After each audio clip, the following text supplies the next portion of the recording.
No vídeo de hoje vamos ver o sistema em pânico e entender por que tanta gente está suando frio com uma lei americana que eles fingem não conhecer, mas já estão sentindo no cangote. É Brasil, é sol, é carnaval. Vamos lá, minha gente! Nós derrotamos o bolsonarismo! Um país onde a justiça virou palanque, onde a imprensa virou altar e onde a toga virou capa de super-herói para alguns. Acontece que o mundo não é a Globo e nem o Estadão. Lá fora ainda existe gente que sabe o que é liberdade. E veja só, parece que eles começaram a notar o cheiro de queimado vindo daqui. Foi só surgir um nome de um ministro do STF nos bastidores da Lei Magnitsky e o pânico foi geral. Não foi no povo. O povo nem teve tempo de entender. Mas nos bastidores. Na Globo News a palavra Magnitsky sumiu do teleprompter. No Estadão, o verbo censurar reapareceu, mas com um asterisco. Censura do bem. O governo correu para blindar. A velha mídia correu para abafar. E os ministros? Os ministros. Eles só trocaram os broches e mandaram assessores dizerem que tudo não passa de exagero. Afinal, imagine o vexame. Um ministro da Suprema Corte Brasileira listado num relatório internacional como violador de direitos humanos? Isso não pode, gritaram as colunas da Folha. Isso é um ataque à soberania. Claro, porque a soberania, no Brasil, virou sinônimo de impunidade com sotaque francês e cobertura da Globo.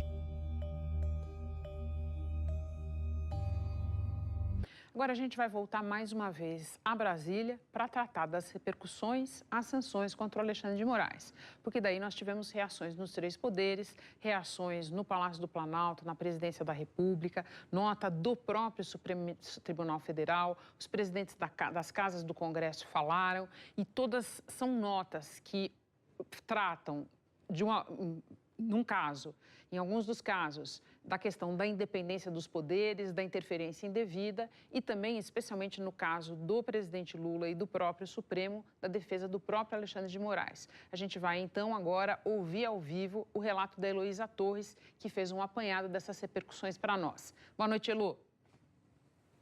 Oi, Renata, boa noite para você também e para todos. Olha, agora à noite o presidente Lula se reuniu com 3 ministros do Supremo. O presidente Luiz Roberto Barroso, Cristiano Zanin e Gilmar Mendes.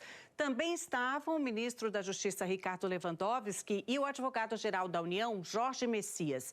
Bem, o governo estuda a possibilidade de recorrer das sanções impostas ao ministro Alexandre de Moraes. Se essa for a decisão, é a AGU que recorre em parceria com um escritório de advocacia dos Estados Unidos, contratado pelo governo brasileiro, que já entrou com outras ações em outros casos. Bem, e o STF se pronunciou sobre as sanções. O Supremo Tribunal Federal afirmou em nota que o julgamento de crimes que implicam atentado grave à democracia brasileira é de exclusiva competência da Justiça do país, no exercício independente do seu papel constitucional, que encontra-se em curso perante o tribunal a ação penal em que o Procurador-Geral da República imputou a um conjunto de pessoas, inclusive a um ex-presidente da República, uma série de crimes, entre eles o de golpe de Estado. No âmbito da investigação, foram encontrados indícios graves da prática dos referidos crimes, inclusive de um plano que previa o assassinato de autoridades públicas. Todas as decisões tomadas pelo relator do processo foram confirmadas pelo colegiado competente. E a nota conclui que o Supremo Tribunal Federal não se desviará do seu papel de cumprir a Constituição e as leis do país, que asseguram a todos os envolvidos o devido processo legal e um julgamento justo, e que o tribunal manifesta solidariedade ao ministro Alexandre de Moraes. Em entrevista, a repórter Carla Lucena, da Globo News, o presidente do STF, ministro Luiz Roberto Barroso, afirmou que a nota esclareceu que o Supremo está fazendo um julgamento transparente. É uma nota tão sóbria quanto possível. A nossa preocupação não é escalar um conflito, antes pelo contrário, acho que o conflito faz mal para o país. Portanto, é uma nota que esclarece que o Supremo cumpriu o seu papel dentro da Constituição e das leis, com o devido processo legal. Todos têm o direito de defesa e, portanto, é apenas uma justificação para o mundo entender que nós estamos fazendo um julgamento público, transparente, dentro da mais absoluta legalidade por padrões internacionais, de uma denúncia que foi oferecida pelo Procurador-Geral da República. E 2 ministros do Supremo prestaram apoio em redes sociais ao colega Moraes. Flávio Dino disse que ele está apenas fazendo o seu trabalho de modo honesto e dedicado, conforme a Constituição do Brasil. E Gilmar Mendes afirmou que o ministro Alexandre tem prestado serviço fundamental para a preservação da nossa democracia. A Procuradoria-Geral da República também se manifestou. Em nota, disse que recebe com assombro a sanção contra Moraes e que renova o reconhecimento da exatidão técnica das deliberações do Supremo Tribunal Federal e dos seus integrantes. Bem, o ministro Moraes passou o dia em São Paulo e agora à noite ele foi ao estádio assistir ao jogo entre Corinthians e Palmeiras. Segundo a apuração do repórter Márcio Falcão, interlocutores do ministro afirmaram que ele nunca teve bens, dinheiro ou imóvel nos Estados Unidos e que não costuma ser um frequentador assíduo do país. Tanto que o visto americano está vencido há 2 anos e o ministro não fez questão de renová-lo. Renata? A verdade é bem simples. O sistema está com medo. Medo de que o castelo comece a ruir pela porta da frente, medo de que a sensação seja apenas a portaria e que depois dela venha a escadaria e lá no alto uma placa, bem assim: aqui jaz o pacto do silêncio da República. Que sejamos sinceros, quem protege Moraes não está protegendo um homem, está protegendo a si mesmo. Os senadores que assinam manifestos, os colunistas que fingem indignação com Elon Musk e os ministros que hoje se calam, mas sabem que seus nomes podem ser os próximos. O que Moraes sabe? Talvez muitos ali também saibam o que foi feito em nome da democracia, talvez seja o que menos tem a ver com democracia. E agora? Agora o jogo virou. A justiça que não veio de dentro começa a vir de fora. E isso, meu amigo, é imperdoável para quem construiu uma fortaleza sem janelas. João Figueiredo disse uma vez: vocês ainda vão se arrepender de ter transformado o sindicato em partido político. Eu não me cansarei de repetir essa frase, porque ele errou. A gente não se arrependeu, a gente normalizou e agora estamos aqui, com ministros defendidos por veículos que vivem de verba pública, com colunistas que defendem censura com vocabulário de tese, com democratas que odeiam o povo, mas amam a palavra democracia. O mundo está vendo, e a pergunta que ninguém na Globo quer ouvir é: o que será que o ex-assessor de Alexandre de Moraes sabe que vocês estão com tanto medo de deixar sair?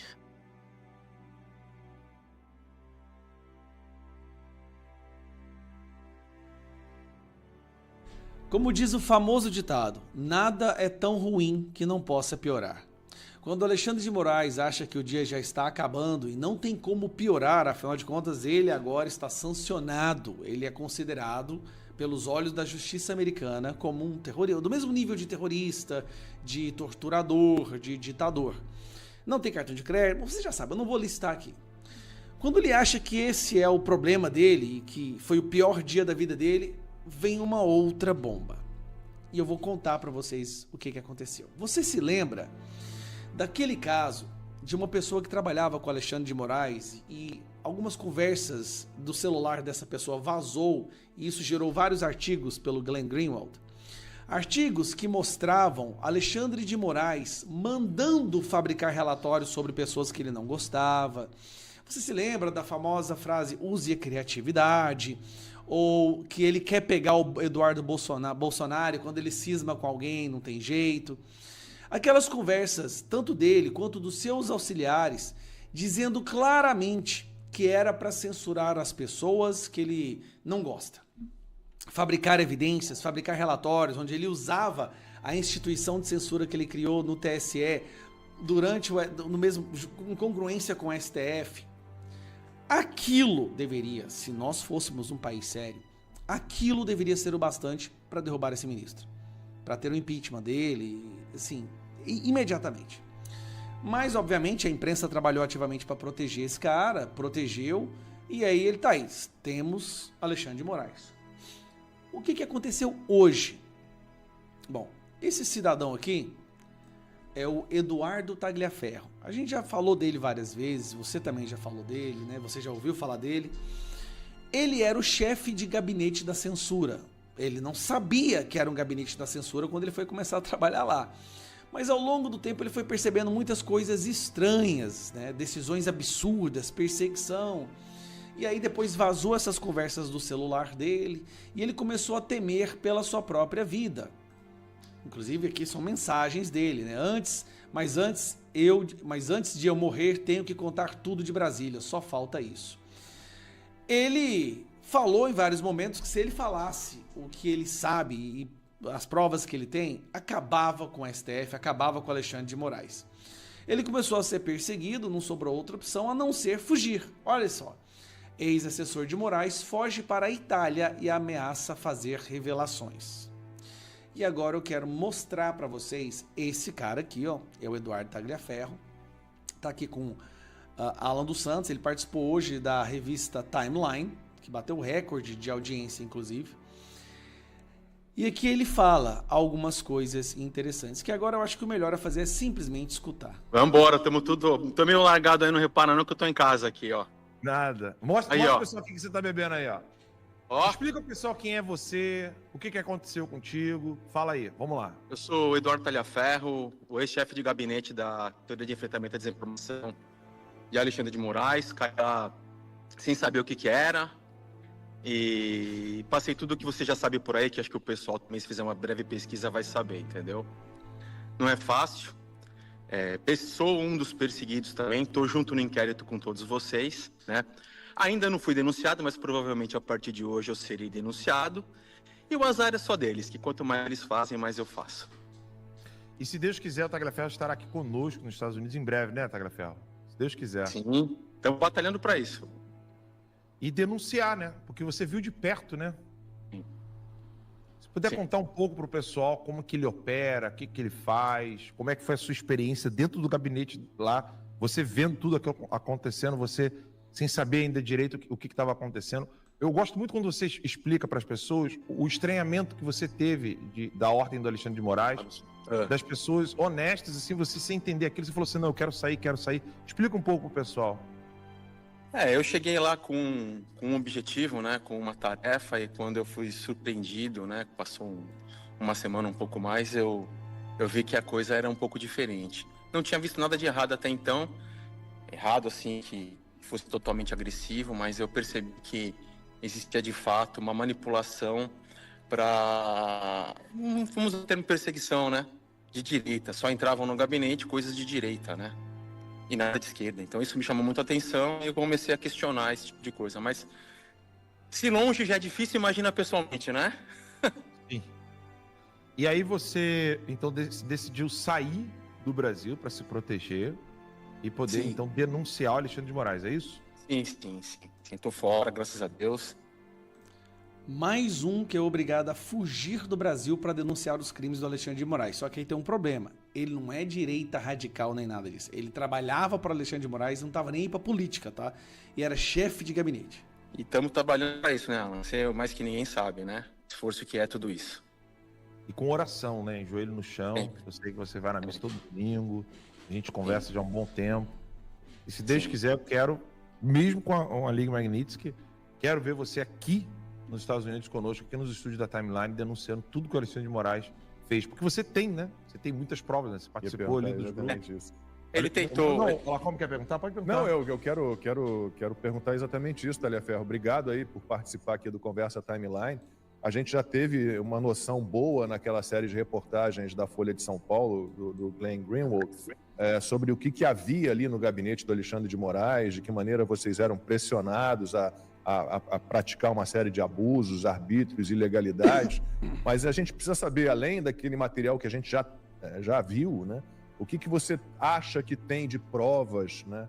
O que você pode apresentar, né, que vai deixar muito claro para quem acha ainda que o Alexandre de Moraes é uma muralha em defesa da democracia, que é exatamente o contrário, que ele é um grande tirano. O que você pode dizer para a gente em relação a isso? Tem bastante coisa, aquilo lá é só pontinha do iceberg, entendeu? Tem algumas coisas fraudulentas que foram feitas, e se ele vai me assistir, ele sabe do que eu tô falando. lá de agosto, de um ano aí, entendeu? Que a ordem era deletar e eu, como sou uma pessoa instruída, uma pessoa que tem consciência, eu sempre guardei, porque um dia eu sabia que isso ia virar história e a gente ia ter que contar a verdade, entendeu? Tenho bastante coisa assim, tenho bastante coisa. Não vou adiantar muito não, senão a gente perde a graça, entendeu? Aham. Mas a brincadeira vai ser divertida. Tem conversa de PGR também, entendeu? Vixe, o Gonê tá no meio disso daí? Rapaz, vai cair todo mundo. O negócio era bem estruturado, né? Na verdade, ali em Brasília não é cada um por si, não. É uma união, é um grupo, viu? É um grupo terrível. Era um conluio, era uma gangue. E tenha certeza, Diga. certeza que agora já estou sendo atacado. Agora você vai ver o processo que está parado desde o dia 2 de abril. Bom, rapaz, o que já era ruim conseguiu ficar bem pior. E olha, ele colocou até o PGR, Paulo Gonê, tá na história. Não é só o Alexandre de Moraes, ele não tem a denúncia apenas contra o Alexandre de Moraes, mas contra o Gonê também. Esse pessoal vai cair, vai ser bonito demais assistir a queda desse império ditatorial, que por fraqueza e covardia do Senado Federal conseguiu se apoderar do nosso país. Por isso, mais do que nunca, a gente precisa de um Senado forte. Nós temos ali 16 senadores decentes, guerreiros, mas num universo de 81, 16 não conseguem fazer primavera. Nós vamos resgatar esse país, pessoal. Eu tô cada vez mais certo disso.